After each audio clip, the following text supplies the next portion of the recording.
अब हम स्टैटिक्स में जो हमारा सेकंड पॉइंट था अपकिरण या फिर डिस्पर्सन, जो आंकड़ों में बिखराव होता है, उसके बारे में जानेंगे कि हमारे पास 3 स्टूडेंट्स का डाटा दिया हुआ है 3 टेस्ट में परसेंटेज। फर्स्ट में जो क्या हो रहा है, इंक्रीज़ हो रहा है, सेकंड में क्या है, इक्वल है, थर्ड में क्या है, कम हो रहा है।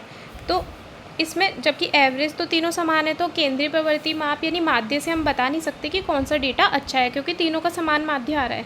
परंतु अच्छा, हम इसके लिए हम क्या करेंगे, स्क्यूनेस डिस्पर्सन निकालेंगे अपकिरण कि जिसका अपकिरण सबसे कम होता है वो क्या होता है, अच्छा डेटा होता है। अपकिरण यह केंद्रीय बिंदु में फैलाव, बिखराव या विचरण को मापता है। स्कैटरनेस, डेविएशन एंड वेरिएशन जो आते हैं वो हमारे आते हैं अपकिरण या डिस्पर्सन में। अपकिरण मापने की विधियाँ है परास, रेंज, क्वार्टाइल डेविएशन, चतुर्थक विचलन, मीन डेविएशन, माध्य विचलन एंड स्टैंडर्ड डेविएशन, प्रमाप विचलन।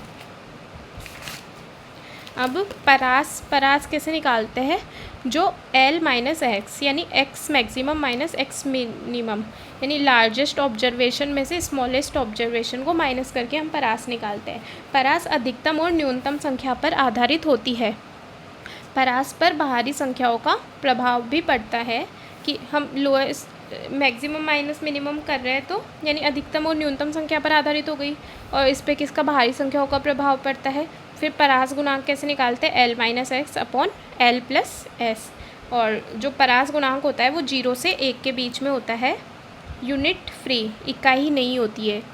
परास गुणांक की कोई इकाई नहीं होती है। परास आवृत्ति पर निर्भर नहीं करता है। परास में ये एक तरह से कमी हो गई कि ये क्या हो गया, आवृत्ति पर निर्भर नहीं कर रहा है, ओनली जो अधिकतम और न्यूनतम मान है उसी पर निर्भर कर रहा है। जो फ्रिक्वेंसी पर निर्भर नहीं करता, कौन नहीं करता, परास नहीं करता। अब हम चतुर्थक विचलन के बारे में पढ़ेंगे। चतुर्थक विचलन क्वार्टाइल डेविएशन निकालते हैं कैसे, Q3 minus Q1 upon 2। Q3 होता है थर्ड क्वार्टाइल, Q1 होता है फर्स्ट क्वार्टाइल, यानी प्रथम चतुर्थक, तृतीय चतुर्थक। जैसे हमारे पास क्या हो गया, 1 to 100 है, तो हम इसको 4 भागों में डिवाइड कर लिया। तो एक तो इधर कितना हो गया, 25 तक, 50 तक और 75। तो फर्स्ट क्वार्टाइल क्या हो गया, 1 2 3 4, 4 क्वार्टाइल हो गया। फर्स्ट क्वार्टाइल हो गया 1 to 25 एंड थर्ड क्वार्टाइल हो गया 1 to 7, ये वाला 75 तक वाला क्या हो गया, थर्ड क्वार्टाइल। अब हमारे इसमें से इसको माइनस कर देंगे, तो ये वाला जो हमारे पास बच जाएगा वो क्या हो जाएगा, quartile range, inter quartile range, ये होती है Q3 माइनस Q1। और क्वार्टाइल डेविएशन होता है, क्वार्टाइल रेंज का क्या होता है, आधा होता है। अब कोफिशिएंट ऑफ क्वार्टाइल डेविएशन निकालेंगे कैसे, Q3 minus Q1 upon Q3 plus Q1, और कोफिशिएंट ऑफ क्वार्टाइल डेविएशन भी 0 से 1 के बीच में होता है।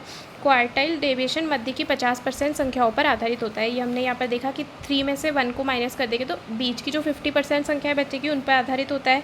क्वार्टाइल चतुर्थक, ये हो गया किसी श्रेणी को 4 भागों में विभाजित करना।